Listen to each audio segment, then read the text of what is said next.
Revise करेंगे।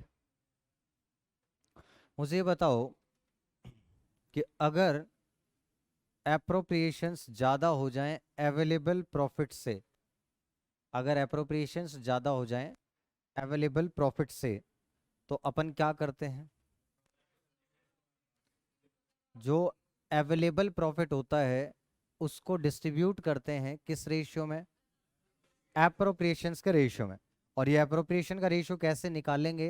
पहले जिसको जो जो मिलना चाहिए वो सब टोटल कर दो, और फिर जिस सारे पार्टनर्स का रेशियो जो निकालना है रेशियो निकाल के बांट दो। अच्छा, एक क्वेश्चन पढ़ा था इंटरेस्ट ऑन कैपिटल के रिगार्डिंग।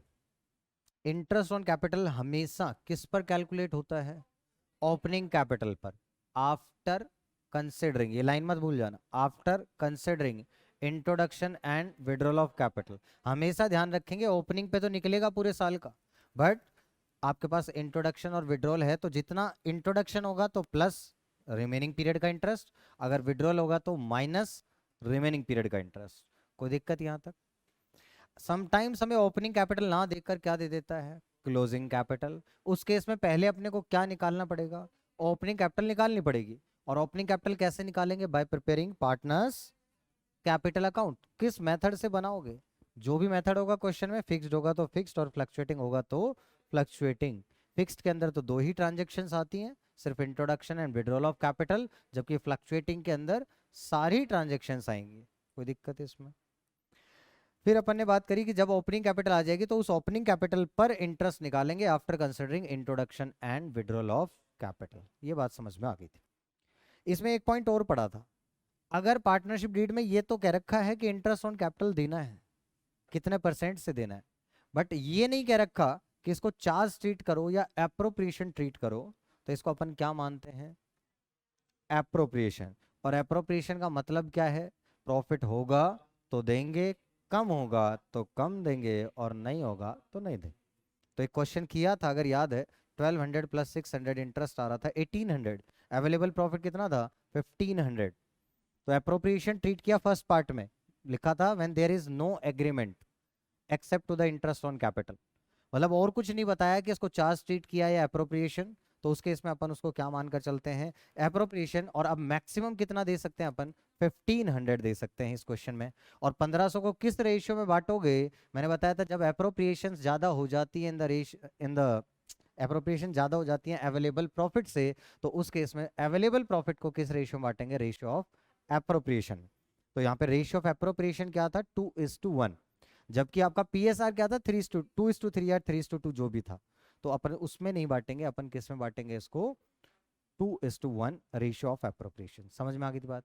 और इसी में दूसरा पार्ट था आपके पास, interest on capital is to be treated as charge. वहां पर आपको गिवन है कि हमें इंटरेस्ट ऑन कैपिटल को क्या ट्रीट करना है? चार्ज ट्रीट करना है, मतलब देना ही देना है चाहे प्रॉफिट हो या लॉस। तो पूरा 1800 देना पड़ेगा, 1800 देना पड़ेगा। तो उस केस में मैंने आपको बताया था पीएनएल अकाउंट बनेगा या पीएनएल एप्रोप्रिएशन अकाउंट बनेगा? PNL account. इस केस में पीएनएल एप्रोप्रिएशन कब बनाते? अगर इंटरेस्ट ऑन ड्राइंग्स होता तो। यहां तक बात समझ में आ गई सबको? कल मैंने आपको लास्ट क्लास में वो क्वेश्चन कराया था, वो क्वेश्चन बढ़िया सवाल था, क्वेश्चन नंबर 26 क्वेश्चन में क्या था? उसके अंदर आपके पास में इंटरेस्ट ऑन कैपिटल हमने पहले से दे रखा था और फिर ओपनिंग कैपिटल निकालनी थी। और इंटरेस्ट ऑन कैपिटल पहले से दे रखा हो तो भी प्रॉब्लम नहीं थी, वो डिवाइड बाय 110 इंटू में 100 करके निकाल लेते। लेकिन प्रॉब्लम ये थी कि जो प्रॉफिट दे रखा था 90,000 का, वो इंटरेस्ट ऑन कैपिटल देने से पहले का प्रॉफिट था। अगर वो इंटरेस्ट ऑन कैपिटल देने के बाद का प्रॉफिट होता तब तो उसको डिविजिबल प्रॉफिट होता वो, और उसको सीधा पीएसआर में अपन डिस्ट्रीब्यूट कर देते। लेकिन अपन ने उसको डिविजिबल प्रॉफिट नहीं था वो था नेट प्रॉफिट। तो उसमें से पहले इंटरेस्ट ऑन कैपिटल माइनस होगा, तब जाकर डिविजिबल प्रॉफिट आएगा, और उसको जाकर बांटेंगे अपन किस रेशियो में? फिर पीएसआर के रेशियो में। तो ये प्रॉब्लम थी, इसलिए अपन ने क्या किया? टोटल कंबाइंड किया, combined closing capital plus combined drawings, फिर दोनों को ऐड करके उसमें से माइनस किया combined profits and interest on capital 90,000। तो क्या कंबाइंड ओपनिंग कैपिटल आ जाएगी? यस। और जब कंबाइंड ओपनिंग कैपिटल पर आप इंटरेस्ट निकालोगे तो क्या टोटल इंटरेस्ट ऑन कैपिटल आ जाएगा? यस। 27,000 आया था जो कि आपने पीएनएल एप्रोप्रिएशन में लिख दिया था, और फिर 63,000 आपका प्रॉफिट आ गया था डिविजिबल प्रॉफिट। उस 63,000 को अपन ने क्या किया, ये देखो मैंने आपको बताया कि प्रॉब्लम ये थी कि अपन इसको यहाँ पे डिवाइड करके लिख नहीं पा रहे थे, 90,000 को नहीं लिख सकते थे, 90,000 इन चारों का अमाउंट था, इसलिए अपने को ये वाला प्रोसेस अपनाना पड़ा। अपन ने पहले कंबाइंड क्लोजिंग कैपिटल की प्लस कंबाइंड ड्राइंग्स, फिर आया माइनस कंबाइंड प्रॉफिट और इंटरेस्ट ऑन कैपिटल 90,000, तो कंबाइंड ओपनिंग कैपिटल आ गया। और ये मैंने बताया था कि कंबाइंड ओपनिंग कैपिटल पे भी जो इंटरेस्ट निकालते हैं टोटल आता है, तो ये 27,000 टोटल आ गया था। डिवीजन नहीं पता, ए को कितना बी को कितना ये नहीं पता अपने को, लेकिन अपने को ये समझ में आ गया कि ये 27,000 देना है 27, और अगर ये 27 देना है तो ये कितना आ गया 63 को पीएसआर में बांट दोगे डिविजिबल प्रॉफिट को, इसको यहाँ अब हम लिख सकते हैं। अब जो बैलेंस बचेगा वो बैलेंस किस चीज का बचा, that is opening capital plus interest. तो अगर ओपनिंग कैपिटल 100 है तो इंटरेस्ट कितना हो गया होगा उस पर 10 रुपीज। तो मैंने बताया मैथमेटिक्स का एक रूल, न्यूमरेटर और डिनोमिनेटर को क्या कर दो, सेम कर दो। तो हमने कहा कि ये इंक्लूडेड अमाउंट है, इसमें इंटरेस्ट ऑन कैपिटल भी है और इसके अंदर ओपनिंग कैपिटल भी है, तो डिवाइड बाय 110 मल्टीप्लाई बाय 10 करेंगे तो क्या आ जाएगा इंटरेस्ट ऑन कैपिटल, और मल्टीप्लाई बाय 100 करेंगे तो क्या आ जाएगा ओपनिंग कैपिटल। कोई दिक्कत इसमें, बढ़िया सवाल था, है ना, टेस्ट में कभी ना कभी जरूर पूछा जाएगा, इसमें कोई डाउट ही नहीं है। मैंने आपको बताया सैलरी, तो मैंने बताया सैलरी की जो कैलकुलेशन है, पार्टनर सैलरी की जो कैलकुलेशन है, नेक्स्ट टॉपिक आया अपने पास पार्टनर सैलरी।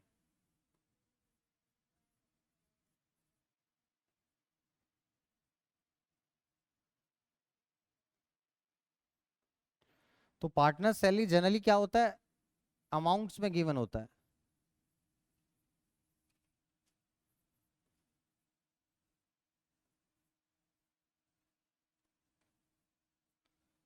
क्या तो देते हैं पर मंथ, या तो देते हैं पर क्वार्टर, या तो देते हैं पर एनम।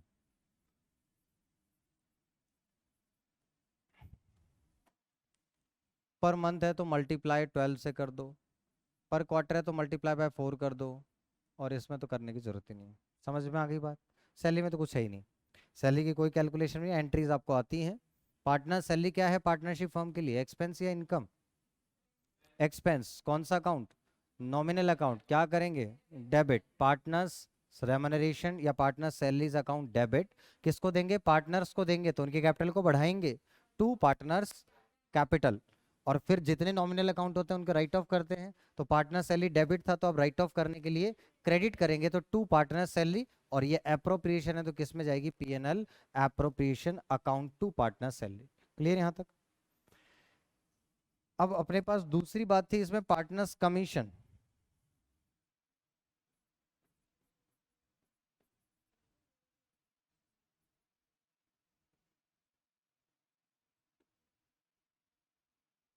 इसमें दो केस होते हैं, पहले इसको लिख लेते हैं फिर इसको समझ लेते हैं।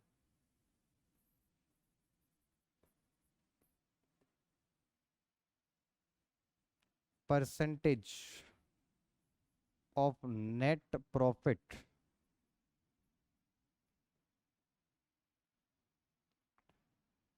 Before charging such commission, percentage of net profit before charging such commission. तो इस केस में तो क्या करेंगे, commission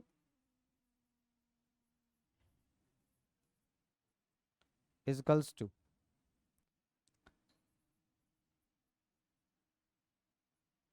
net profit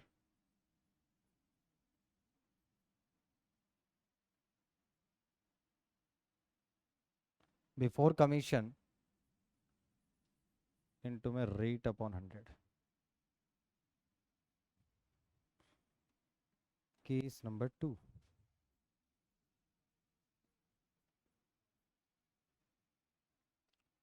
percentage of net profit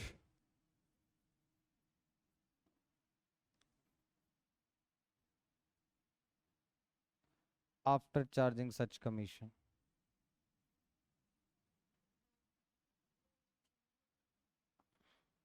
उस केस में that is commission is equals to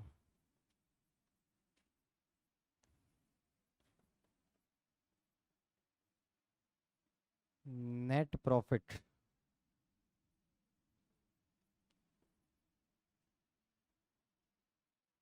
before commission into में रेट अपॉन 100 प्लस रेट।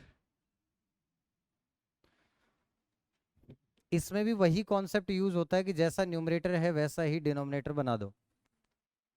देखो नेट प्रॉफिट बिफोर चार्जिंग का अगर कमीशन चार्ज करने से पहले के नेट प्रॉफिट पे परसेंटेज है तब तो हमें डायरेक्ट पता ही है बिफोर कमीशन, उस पर डायरेक्ट लगा दो परसेंटेज। लेकिन अगर आफ्टर चार्जिंग पे दे रखा है तो हमें नहीं पता, तो इसलिए उसको बिफोर बनाने के लिए क्या करना पड़ेगा, 100 प्लस रेट करना पड़ेगा। अभी एग्जाम्पल के साथ समझ लेते हैं। यहाँ तक बात समझ में आई?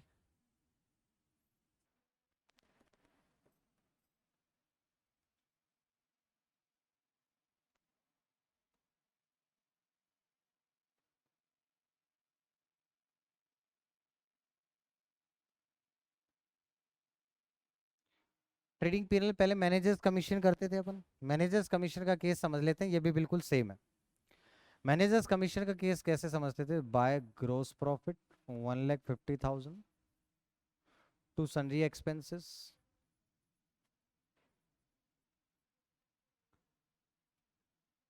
50,000। तो मुझे बताओ यहाँ पे अब दो चीजें आएंगी, एक तो आएगा मैनेजर्स कमीशन और फिर जो बच जाएगा वो क्या आएगा, नेट प्रॉफिट आफ्टर कमीशन आ जाएगा। ये बात समझ में आ गई? ये दो चीजें आएंगी। अब मैं आपको दो केस बना रहा हूं। Case one,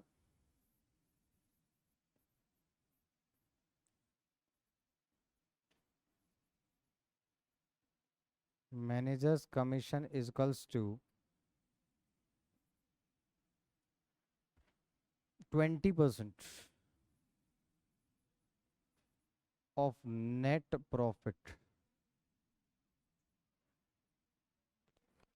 before commission. मुझे ये बताओ कमीशन प्रॉफिट कितना आ रहा है अपना, 1 लाख। कमीशन देने से पहले या कमीशन देने के बाद? पहले। ये सबको समझ में आ गया? कमीशन देने से पहले कितना प्रॉफिट है हमारा, 1 लाख। तो दिस इज नेट प्रॉफिट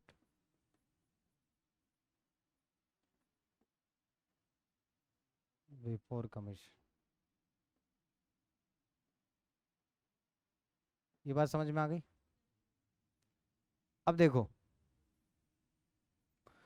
आपको क्या दे रखा है पहले केस में, परसेंटेज किस चीज पे लगाना है, नेट प्रॉफिट बिफोर कमीशन। क्या पता है आपको, नेट प्रॉफिट बिफोर कमीशन क्या पता है आपको?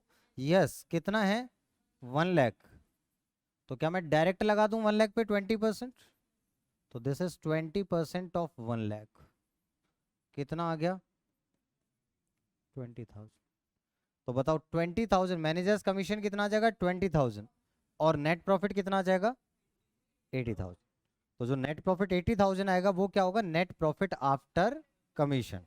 और नेट प्रॉफिट बिफोर कमीशन कितना है? पहला केस समझ में आया कि नहीं आया, कि भाई हमें सीधा सीधा पता क्या होता है, नेट प्रॉफिट बिफोर कमीशन पता होता है, और अगर उसी का परसेंट बताएगा कि इतना कमीशन दे दो तो उस पे तो अपन डायरेक्ट लगा देंगे, इसलिए डायरेक्ट करते हैं मल्टीप्लाई बाय रेट अपॉन 100 जब बिफोर चार्जिंग होता है। और दूसरा केस बनाएंगे आफ्टर चार्जिंग, केस नंबर 2। एक ही बात को कहने के दो अंदाज हैं, क्या तो वह ऐसे बोलेगा या तो ऐसे बोलेगा, लेकिन आंसर दोनों से सेम आएगा। अब देखते हैं ये क्या कहेगा, 25% managers commission is equals to managers commission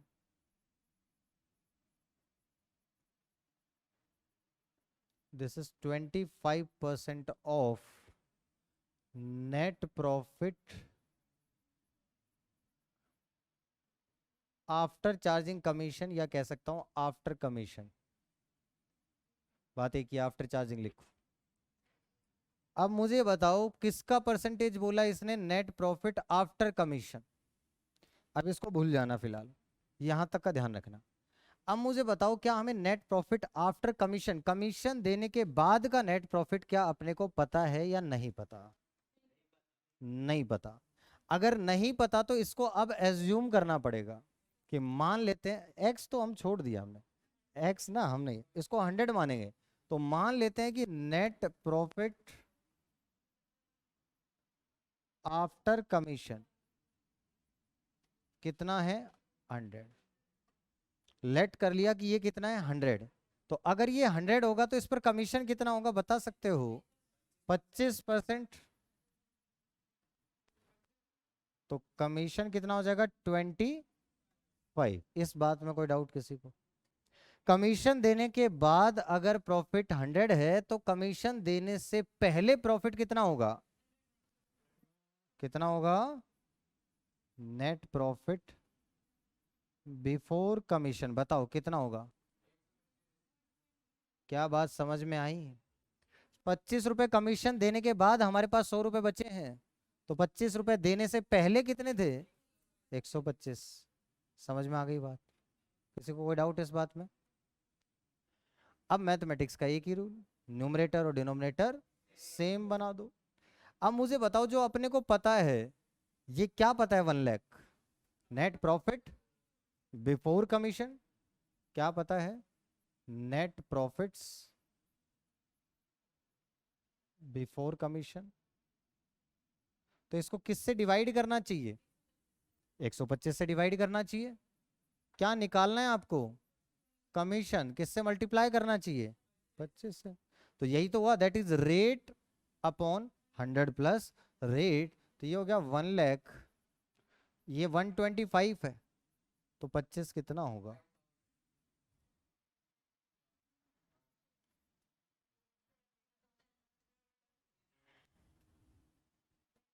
20,000। क्या ऐसे भी मैनेजर्स कमीशन 20,000 आया और नेट प्रॉफिट 80,000 आया? दोनों तरीके से। यस, तो ये इसका लॉजिक है कि हम ऐसा क्यों करते हैं, बट डायरेक्ट रट्टा मार लेते हैं। बिफोर आ जाए तो डायरेक्ट मल्टीप्लाई रेट अपॉन 100, और आफ्टर आए तो rate upon 100 plus rate. But logic clear होना चाहिए, कुछ इसमें ऐसा है नहीं जो मुश्किल है। आई बात समझ में सबको? तो ये भी टॉपिक अपने पास कंप्लीट हो गया। अब अपने पास एक रिजर्व की कैलकुलेशन आएगा।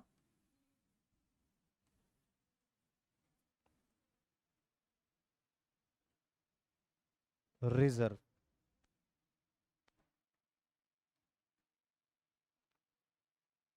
Amount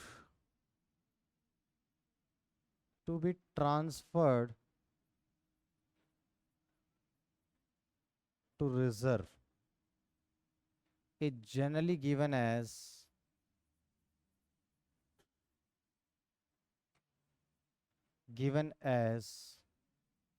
a percentage of profit, a percentage of profit। अब मुद्दा यह है कि ये प्रॉफिट कौन सा है, ये बड़े ध्यान से पढ़ना। तो अपन ने कहा ये प्रॉफिट कौन कौन सा हो सकता है। ये प्रॉफिट दिस प्रॉफिट लिखता है समटाइम्स, समटाइम्स उसको लिखेगा नेट प्रॉफिट, और समटाइम्स लिखेगा उसको डिविजिबल प्रॉफिट्स। अब आपको इन प्रॉफिट्स का मतलब तो पता ही है। दिस प्रॉफिट मतलब जो भी दे रखा है, सही है गलत है उससे हमें कोई फर्क नहीं पड़ता। तो ये तो हो जाएगा अपने पास गिवन प्रॉफिट। ये नेट प्रॉफिट का मतलब क्या है? This is profits after all charges but before any appropriation. और डिविजिबल प्रॉफिट आपको पता है, नेट प्रॉफिट में इंटरेस्ट ऑन ड्राइंग ऐड करने के बाद और बाकी सारी एप्रोप्रिएशंस लेस करने के बाद का नेट प्रॉफिट। क्लियर है यहां तक? इसका मतलब क्या होता है? Net profit plus interest on drawing minus all appropriations. Clear? तो ये क्वेश्चन आएगा क्वेश्चन नंबर 56 या 57, उसमें ये लाइन लिखी हुई है। ठीक है?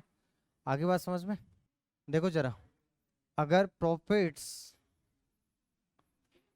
Before charging interest on drawings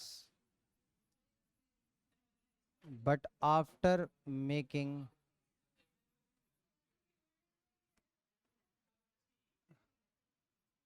appropriations लिखा है, तो क्या करेंगे? देखो क्या बोला है, before charging interest on drawing. तो नेट प्रॉफिट में क्या इंटरेस्ट ऑन ड्राइंग ऐड करना है कि नहीं करना है? नहीं करना। लेकिन क्या आफ्टर मेकिंग ऑल एप्रोप्रिएशंस, तो माइनस ऑल एप्रोप्रिएशन। तो कहने का मतलब ये हुआ कि जब आप पीएनएल एप्रोप्रिएशन अकाउंट बनाएंगे, तो जब रिजर्व की कैलकुलेशन करनी होगी, तो यहां लिखा होगा by PNL account net profit, यहां लिखा होगा बाय इंटरेस्ट ऑन ड्राइंग्स, और यहां लिखे होंगे to interest on capital, to partner salaries, remuneration. तो अपने को करना क्या है, इस वाले नेट प्रॉफिट में से ये सारा क्या कर लेना है, माइनस, ये नहीं करना। और उसके बाद यहां लिख देंगे टू रिजर्व, जो भी अमाउंट आएगा, और बाकी फिर डिविजिबल प्रॉफिट निकालने के लिए तो ये भी ऐड करना पड़ेगा, और ये कर लेंगे। बात समझ में आ गई? तो कई बार रिजर्व का परसेंटेज ऐसे दे देता है, तो बड़े ध्यान से क्वेश्चन को पढ़ लेना, कुछ अलग क्या रखा हो तो उसी को मान लेंगे। तो इसी के साथ अपने पास पास्ट एडजस्टमेंट और गारंटी ऑफ प्रॉफिट को छोड़कर बाकी सारे टॉपिक्स के कॉन्सेप्ट सब कुछ कंप्लीट हो चुका है। अभी अपन चलते हैं क्वेश्चन नंबर 31 पर। शिव, मोहन और गोपाल कितने पार्टनर हैं? शिव, मोहन और Gopal, SMG partners. Profit and loss in the ratio 2:2:1। लिखने का तरीका देख लो, हमेशा पार्टनर्स ऐसे लिखेंगे, उनका रेशियो जो होगा उनके ऊपर लिख लेंगे। Shiv is entitle to a commission, Shiv को कमीशन मिलेगा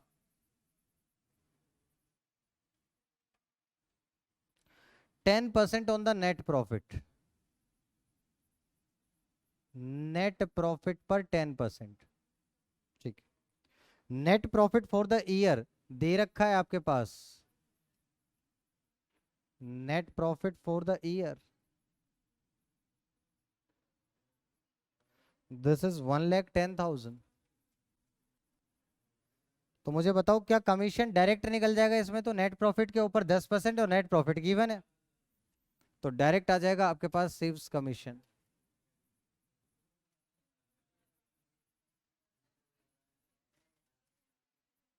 this is 10% of net profit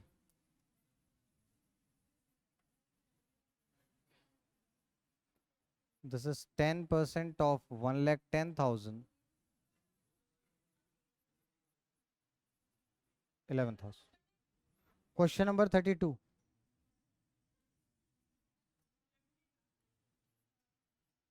देखो जरा, Abha, Bobby and Vineet are partner sharing profit and losses equally. As per partnership deed, Vineet is entitled to commission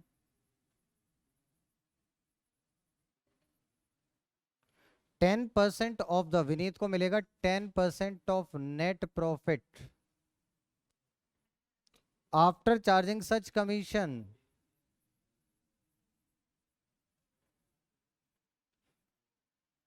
after charging such commission, the net profit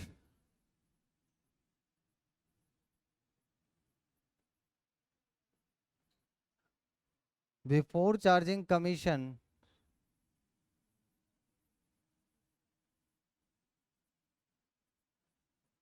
is equals to 2,20,000। Simple सा है।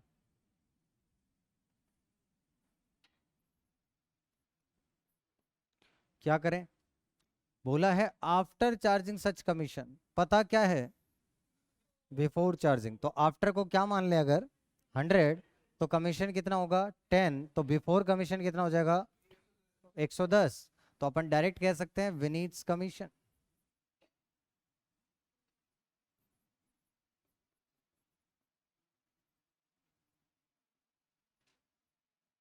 This is net profit before commission,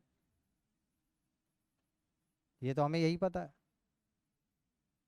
तो divide किससे करना पड़ेगा इसको, इसके बराबर, that is 100 plus rate से, और मल्टीप्लाई किससे करना पड़ेगा, रेट से।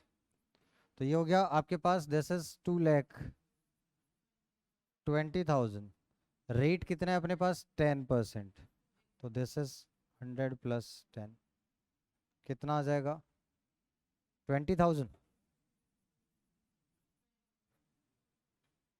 कुछ है इसमें, कुछ नहीं। Question number 33,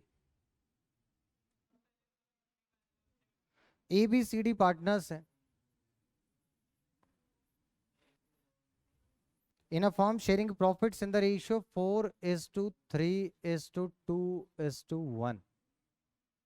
It earned net profit for the year, इन्होंने net profit कमाया है कौन से साल का, 31 मार्च 22, 1,80,000 का नेट प्रॉफिट कमाया इस साल के लिए। As per the partnership deed they are to charge a commission at the 20%, इनको कमीशन मिलेगा, सारे पार्टनर्स का कमीशन है ये, दैट इज 20% ऑफ प्रॉफिट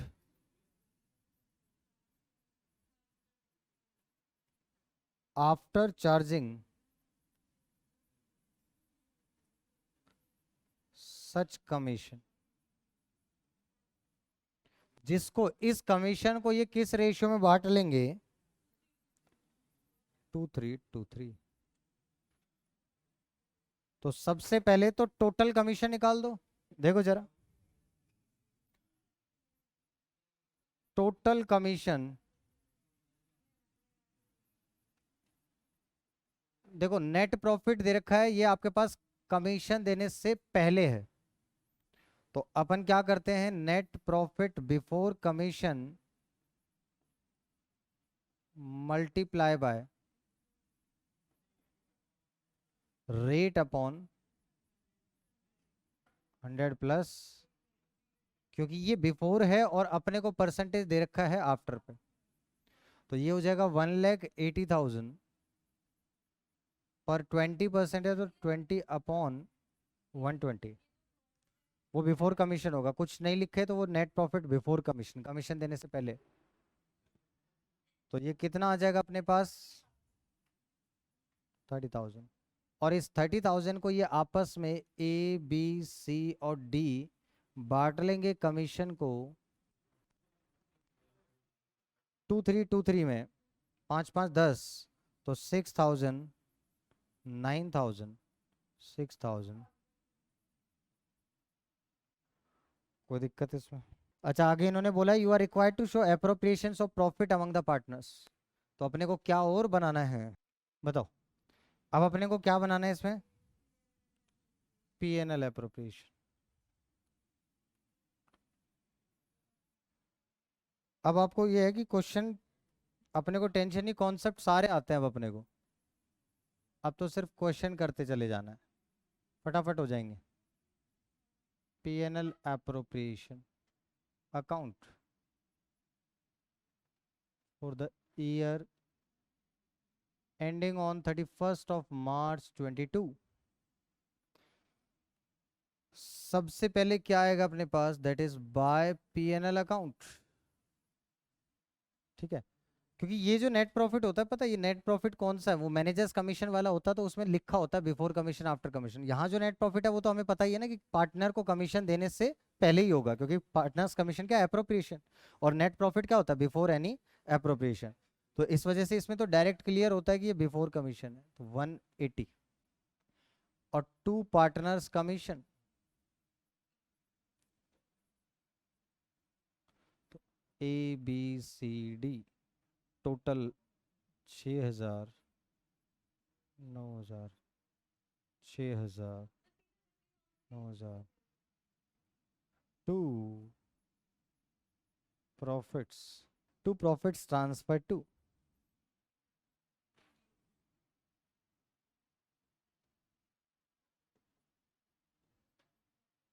बताओ, A is capital, B is capital, C is capital. ध्यान रखना बाकी सब में नहीं लिखते कैपिटल, यहाँ लिखते हैं जो लास्ट में डिविजिबल प्रॉफिट होता है। टोटल कितना आ जाएगा 1 लाख,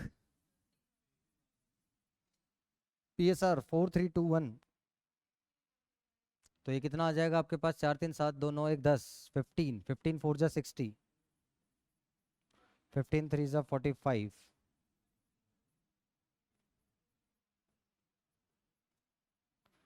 कोई दिक्कत?